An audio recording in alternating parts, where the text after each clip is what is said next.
today's Mother's Day, and I am glad that we get to come back, and our first service back after this pandemic is Mother's Day. I'm glad we made it in time for this one, because I think it's a day that's deserving. You people are deserving of a celebration. Moms deserve to be celebrated. And I want to honor all the moms that are here today, because you're incredible people, and you deserve to be honored, and you deserve a day that's dedicated to you. And I mean that from the bottom of my heart. I'm not just saying that because I'm supposed to, because when do I do that? You know, I'm saying it because you truly do deserve a day that's dedicated to you. But just like every Mother's Day and every Father's Day, I don't want to deliver a message that just applies to a specific group of people. I don't want to talk, I want to preach a message that applies to everybody in the service, not to just mothers. We all need to grow deeper, but at the same time, we need to take this day and honor these special women. So I want to do both of those things today. I want to deliver a message that is both honorable to motherhood, but at the same time applies to everybody here. In 1 Kings chapter 3, we have a story of two moms, but only one mother, and that will make sense as we go on. We have two moms here, but we only have one mother in the picture.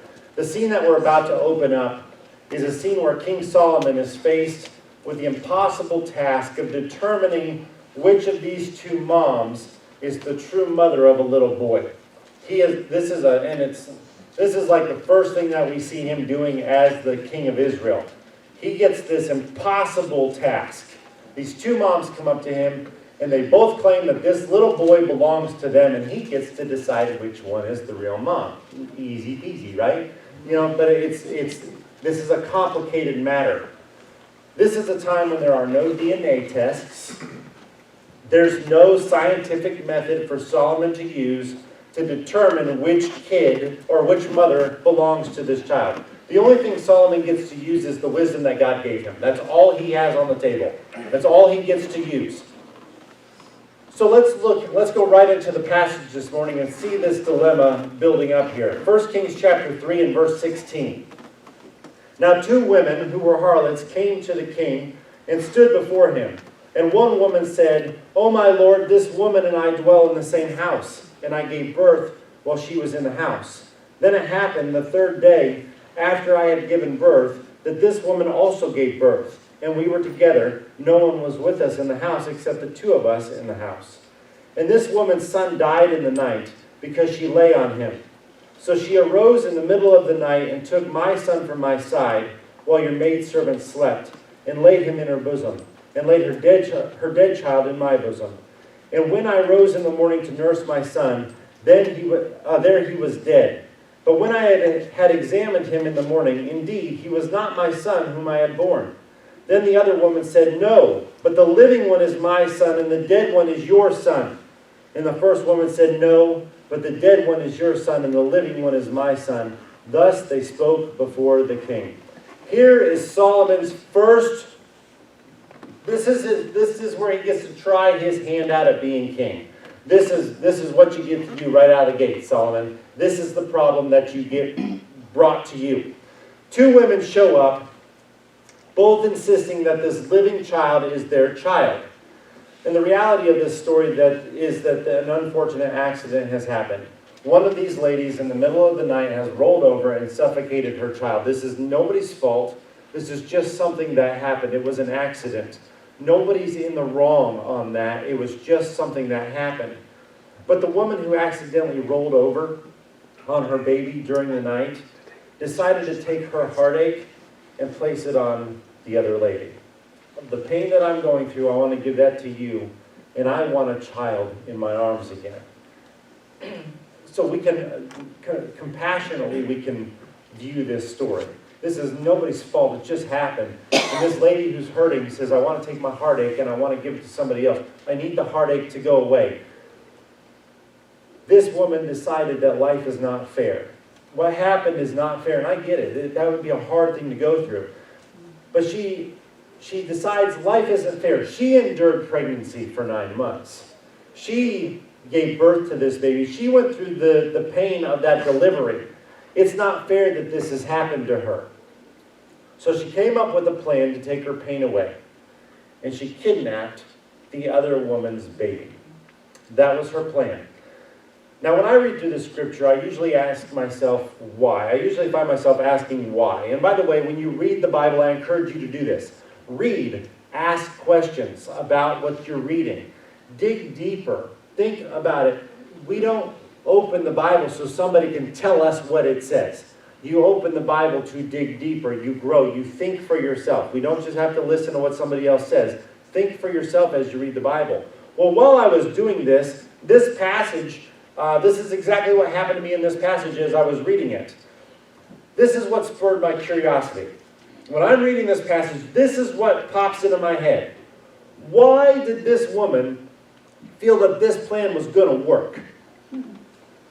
I'm going to take the baby that I have just suffocated, and I'm going to take it to this other lady, and I'm going to put it in her bed. And I'm going to take her live child, and I'm going to take it back to my bed. And now I believe this plan's going to work.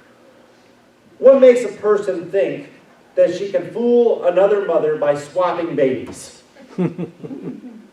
How in the world do you think this is going to work out in your favor? This is foolproof. My baby died, I'm going to give her my baby, I'm going to take her baby, she'll never be the wife.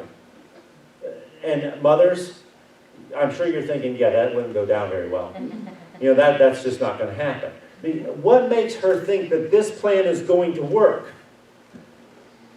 This kid would have had to look enough like the other kid to make this even remotely possible. They would have to look enough alike to make you think this would work. That's when I look back over the story and I caught the very first description that we get about these two ladies. Look back at 1 Kings 3:16. Now 2 women who were harlots came to the king and stood before him. Now this is only speculation here, but it does explain why we're given this detail in the Bible. I'm guessing that these 2 little boys resembled the same man. I'm guessing that these 2 little boys looked a lot like their daddy. That would make sense why you would think this plan could work. These women have made some poor choices in their life. They've chosen a bad path. They've both chosen a life of shame and reproach. That's the first detail we get about these ladies. When both of these women gave birth to their sons, they only had one other person in the house with them, the other woman. That's all they had. There were no family members gathering together to welcome the arrival of their new relative. That's not what was going on, and there was only 2 people in the house. There weren't any baby showers thrown or any It's a Boy balloons brought to the house, nothing like that.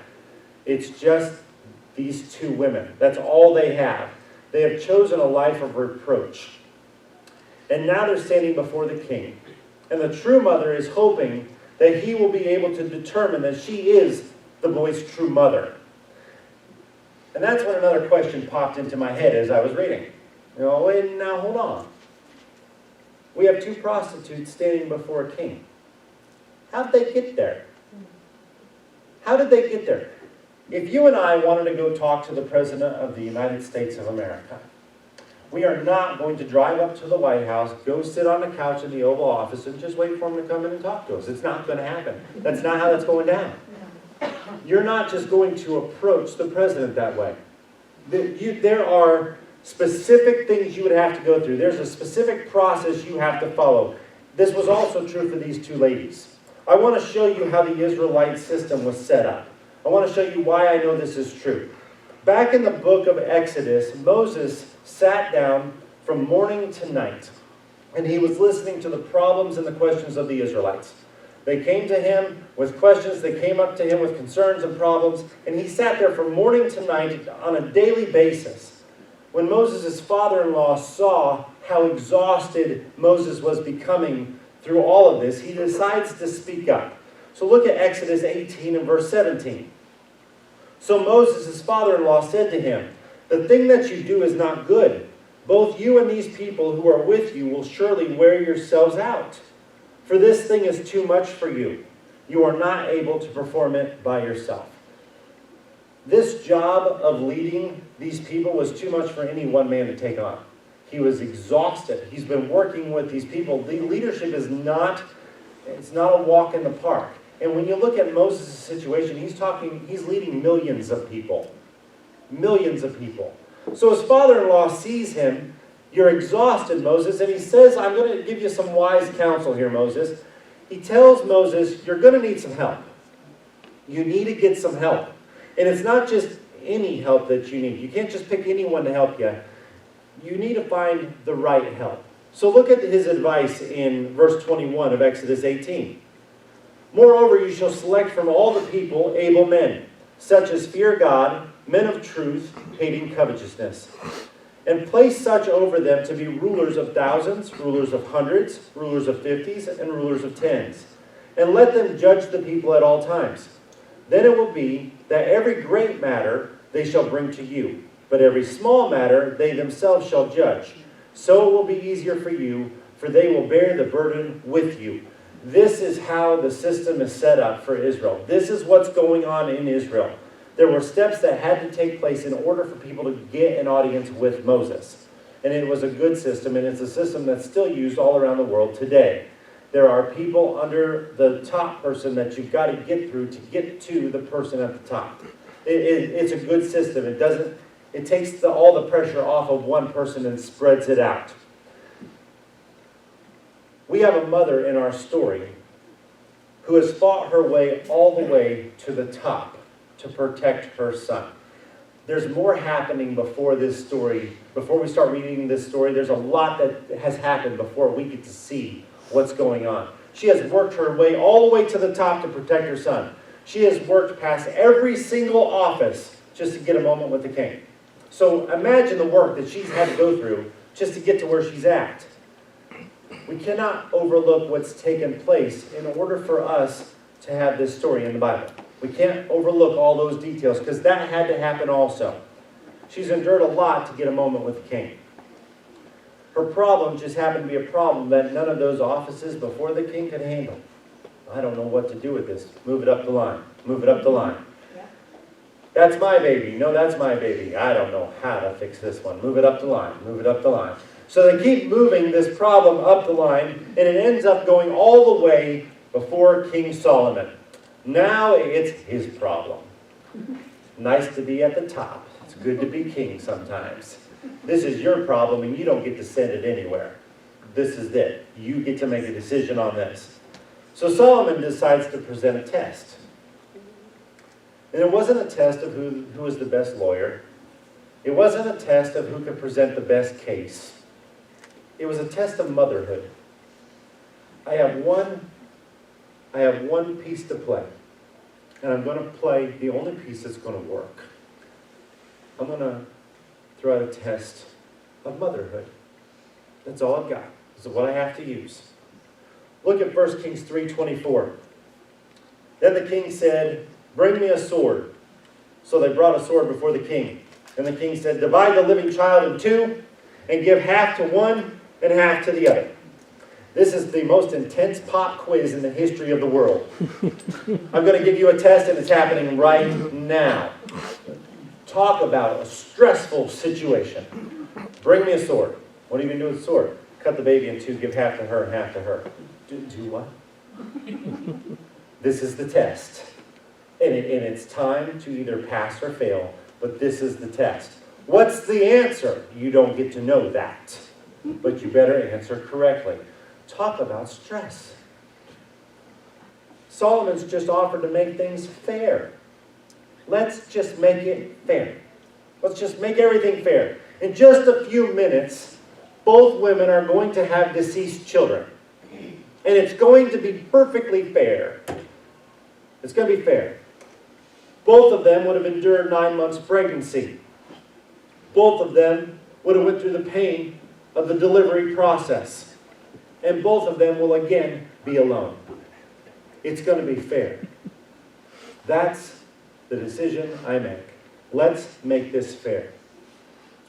See, Solomon only has one move to make, and there's only one person who has the ability to solve this dilemma. This solution requires a mother. Solomon can't fix this problem. I don't have a way to figure this out. They look somewhat alike. This baby could be either woman's baby. I don't know which way to go with this. Let's cut it in half and give one half to each mom. He didn't want to cut the baby in half. That wasn't the goal. Solomon was a good man. He did not want this to happen, but this is the order that he made. Cut the baby in half. Why are you doing this? Why is Solomon doing this? Why are you making this decision? Because he needs to see a mother. I don't need to see the baby. Baby's not going to help me. Father is nowhere to be seen. There's no father here. Father has probably come and gone like every other man in these women's life. Father's not here. Both of them claim that this baby belongs to them. So I have to call one person to be a witness. I need a mother. I need to see motherhood show up right now. This is the person who Solomon is silently asking him to help him solve this case. Would the true mother please help me figure this out? And then she steps up. Look at verse 26. Then the woman whose son was living spoke to the king, for she yearned with compassion for her son. And she said, "O my lord, give her the living child, and by no means kill him." But the other said, "Let him neither be mine nor yours, but divide him." This little boy's mother just made the greatest sacrifice of her life right there. The greatest sacrifice she has ever made. She just laid that down right there. She has been fighting her way to the top. She finally gets to stand before King Solomon. Her whole goal this entire time was to be able to keep her child. That was her goal the entire time. Now she's willing to give him to the very woman that she's been trying to keep him away from. This is where she's at. She just forfeited the fight. She just surrendered everything over to the other woman. And if this story were to end right here, then she just fought all this way for nothing. And let me tell you something, as far as she's concerned, the story ends right here. She doesn't have the luxury of reading the rest of the chapter like we do. This is live for her. This is happening right now. I'm going to cut the baby in half. Well, give it to her. Why would you make that decision? Didn't you fight your way all the way up to the king so you could have this baby? Yes. Isn't that the woman you don't want to give the baby to? Yes. What do you want to do now? Give the baby to her. Let her have the baby. I forfeit. I step back. I'm done. She tells Solomon, just give her the baby. Just don't hurt the baby. Just don't kill him. Just don't kill him. Solomon's just set up the only test which could determine who this child belonged to. The only move he could make was to turn the entire case over to maternal instinct. That's the only move he has. I need to see maternal instinct. My next witness, Mama Bear. I need to see her. I don't know which one of you are her, but I need to see that. I need to see motherhood step up to the plate. I need to see the boy's mother. I don't need to see two women in front of me. I need to see maternal instinct kicked into gear. Bring me a sword. Bring me a sword. That ought to fire something up. Wise move. Really, really smart move. The only move he can make was to rely on maternal instinct. That's all he's got. Solomon didn't know who the true mother was in this case. There's no way he could have known, but he did know he was about to find out. I know who's going to step up. I don't know which one of these ladies are that mother, but I know she's about to make herself known. I don't know who she is, but I'm about to find out. When the true mother ends up forfeiting everything over to the other woman, Solomon interrupts everything and he announces his verdict. Look at verse 27. So the king answered and said, give the first woman the living child, and by no means kill him. She is his mother. Now, how'd you figure that out? There was no denying it. No denying it. Because there's something incredible about a mother. This is why this day is important, and it is worth dedicating a day to mothers because of who you are. You are incredible people. Are you perfect? No. Are you incredible? Yes. You absolutely are. You might say, well, I don't know that I'm the best. You are incredible. End of sentence. You are incredible people. This passage of Scripture is usually used to highlight the wisdom of Solomon.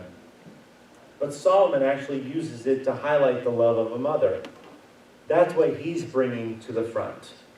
I want to highlight a mother's love. That's what I'm going to do with this event here. It's not to highlight his wisdom, it's to highlight her love. That's what he uses it for. Solomon knew about everything that this lady has been through in order to get an audience with him. So he steps back and he allows her to do what a mother does. I'm just going to get out of the way. Bring a sword, cut the baby in half, give one half to each lady, and I'm just going to step back because I'm going to get out of her way. Whoever she is, she's about to step up. I don't know which one it is, but she's going to make a move. And she did. Motherhood stepped up to the plate. Moms, I want to let you know how much you are appreciated. I want you to truly know that you are appreciated. And I want to emphasize to everyone else how important it is to tell her that. You are appreciated. Whether your mom is here with you, whether your mom is living or your mom's already gone. My mom died many years ago. But right now, in my heart, I'm thankful for her. I appreciate her. Let your mother know how much you appreciate her. They're incredible people. If you had a fight with your mom on the way to church today, step back and start thinking about who she is, not what happened in the event. Who is she? Who is your mom? The mother in this story did what mothers all around the world do every day on different levels. This is why we should have a day dedicated to mothers. She gave up what she wanted for the well-being of her child. Even when it was her child that she needed to give up. Isn't that amazing? For the well-being of my child, I'll give up what I want. What if what you want is your child? Then so be it. I'll let it go. This woman was willing to have her heart broken so her son could have a future. That's motherhood. On different levels, all around the world, even today, that's motherhood. That's what's going on all over the place. Let me bring this action of motherhood into everyday situations. In the early years, and we have a good example right back there. You guys don't even have to remember. You're just going to go, uh-huh. In the early years of motherhood, you give up a lot of sleep to make sure your child is taken care of. What do you want? I just want some sleep. Go get it. I can't. Why? They need me. In the early years, this is just I say a small level, but I've been without sleep. That's something you really, really, really crave. But the truth is what they do is they take that craving, that desire for their sleep, and they put it to the side for the well-being of their child. They give up vacations in order to make sure their kids have an education and have the things they need. If you didn't have children, a lot of you could just go on vacation anytime you want to. You'd have a whole lot more money than you do right now. You could go on vacation, you could just go spend that money, just enjoy life. Is that what you do? No, you forfeit that. Why? Because they need stuff. They need an education. They need to grow up. You care for your child. They sacrifice girls' night out. Some of you mothers are going, I've heard of that before. I've heard of girls' night out before. And by the way, that's an important thing. If you have another woman that you can go fellowship with, you can go out and have an evening with, that's a good thing. That's a good thing. That's important. But you know what a lot of moms don't do? That right there. I'm not going to just enjoy girls' night out. Why not? because this child needs time with me. They need me right now. I'm not just going to be an absentee mother. I'm going to be here, and I'm going to be there for them. There are even single mothers who want to be married. They want companionship. And by the way, that is a heavy thing to carry. They want to be married. They want that companionship. But they give up dating because it might not be in the best interest for their child at this time in life. That's the nature of a mother. That is why you deserve to have a day dedicated to you. That's motherhood. This is what Solomon was waiting to see. This is motherhood. And he knew she was going to show up. Mothers, thank you for what you do. Thank you for who you are. And I'm thankful that we have a day that we can focus on this gift that God gave us. And that's you. God gave us all a gift. Our mothers are a gift. And I'm not just spinning a passage of Scripture in order to preach an honorable Mother's Day message. This picture of motherhood is so incredible that God uses it to teach us all how to act. Let's look at other scriptures and see He brings you up. He shows this picture of motherhood all throughout the Bible. He even teaches us by His own example. God promises never to leave us nor forsake us. He promises to always care for us. He's always going to be there for us. But look at how He describes this action. Look at Isaiah 66, verse 13. As one whom his mother comforts, so I will comfort you. Motherhood is such a powerful picture that God uses it to describe His own actions. How about that? God says, that's the picture right there that I'm going to love you with. My own behavior, I want to illustrate it this way because it's an incredible picture. Motherhood. I'm going to comfort you. I'm going to be there for you. Just like a mother comforts her child, I'm going to comfort you too. He wants us to see the kind of love He has for us. And He uses this picture of a mother. And He doesn't stop there. He doesn't stop using the illustration of motherhood to show us how He operates. Just before He's crucified, just before He's going to go to the cross, He looks over Jerusalem and He describes His emotions to us. He tells us His heart's desire, and He does it by using the picture of motherhood. Look at Matthew 23:37. O Jerusalem, Jerusalem, the one who kills the prophets and stones those who are sent to her. How often I wanted to gather your children together as a hen gathers her chicks under her wings, but you were not willing. Jerusalem was going to face an excruciating devastation during that generation. Jesus knew about this. In AD 70, Jerusalem was going to be destroyed. Jesus knew about it, He told them about it, but they would not listen. They would not listen to Him. He said that His desire was to protect them, just as a hen gathers her chicks under her wings. But you won't listen to me. He uses a picture of motherhood here. When a hen does this, what she does is she gathers those chicks under her wings, and she protects the chicks from the elements. She gets hit while her chicks are protected. That's the picture He uses. You could have used any other picture, Jesus. Why did you use that one? Because there's something about the love of a mother that expresses it just perfectly. That's what I wanted for you. Later on, we see Paul the Apostle following this same example as he uses the best picture he can to illustrate what he's doing. He's talking about the way that the church in Thessalonica was cared for. He wants to tell them how they cared for them. So look at 1 Thessalonians 2:7. But we were gentle among you, just as a nursing mother cherishes her own children, so affectionately longing for you, we were well pleased to impart to you not only the gospel of God, but also our own lives, because you had become dear to us. In these two verses, Paul describes both the ministry and motherhood perfectly. They were gentle. They cherished those that they cared for. They affectionately longed for the well-being of their children and to be with them. And they give of their own lives because their children are dear to them.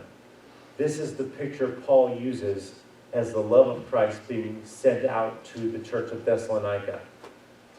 How do you love them? Just like a mother cherishes her children. It's a powerful picture. Why does God continuously use the picture of motherhood throughout the Bible? Because it's an honorable job. It's an honorable job. But before I end this sermon, I want to point out an amazing detail about our text verses this morning. I've spoken with several people throughout this past week about this passage of Scripture with these two women that stand before Solomon. And from every single person that I spoke with, all of them agree on one thing. They might have known it, but they never really thought about it. Or maybe they never realized it at all. But the one thing that kind of surprised everyone was the fact that this sacrificial mother in the story was a harlot. Yeah, I knew that, but I never really thought about it. Or some people said, I never realized that was what she did. I never realized that was her occupation. This happens to be the most forgettable detail in the entire story. What was her job? I don't know. I just remember what she was doing for her son. Now, what was her job? I don't know. Does it tell us what the job is? It does. It tells us what she did. This is the most forgettable detail in all of the story. So to all of you moms who struggle with past mistakes of any kind, I want to show you, I want to help you with something. No matter what you carry from day to day, mistakes that you've made as you raise your children, mistakes that you've made with your relationship with your husband, mistakes you've made with decisions in life, whatever it is, I want to help you here. I want to show you something that's amazing. 1 Peter chapter 4 and verse 8. And above all things, have fervent love for one another, for love will cover a multitude of sins. Why is the detail of this woman's occupation so easy to forget? It's because of her love for her child covered over that detail. It did not take it away. It just made it very insignificant to us. Nobody sits there and thinks, yeah, man, think of the kind of woman she was. No, you're thinking, think of the kind of woman she was. We look at her story and we elevate her. We put her on a pedestal. We don't shame her. Why? Because we see motherhood stronger than we see her past decisions.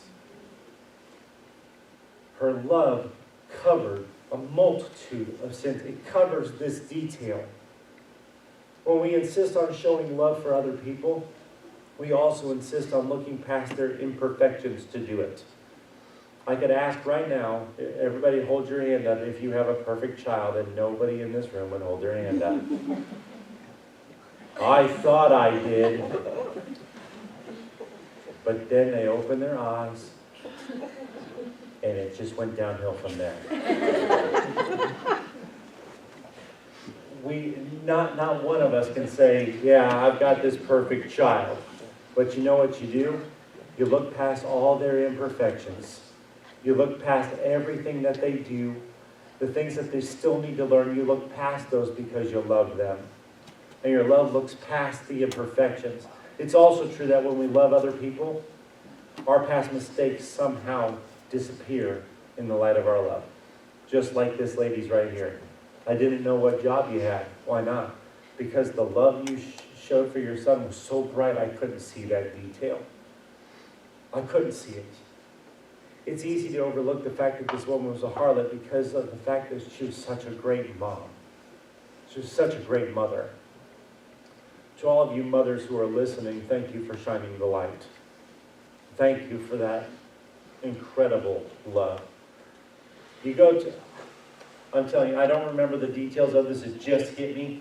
But this past week, my youngest daughter, something happened to her. You could ask my wife and she'd probably remember all the details, but me, I don't. Something happened to her. And she came into the room and she explained the pain she was going through. My wife dropped everything and went to her to take care of this pain. And in my mind, not a whole lot was happening. Dads, you have an incredible role too, but you can't do what she can do. She dropped everything to take care of the pain, and we're like, do you have dirt? Yes. Rub some dirt on it. It's all going to be okay. We carry a different role altogether. But moms, what you lay aside, what you are doing that you want to do, somehow gets all put on the shelf because you love that child. Fathers love their children too. We just have our own little space. We love it. What's that? Walk it off. That's right, walk it off. But my leg fell off, then hop it off. Yeah, we have a different method. We still love them, but motherhood has its own definition. And you are incredible at it. And that is why you deserve a day that is dedicated to you, because motherhood, even God uses it to illustrate how He loves us, because it's such an important thing. Thank you for the sacrifices that you've made. And thank you for all the love that you poured out throughout the years. Thank you for who you are.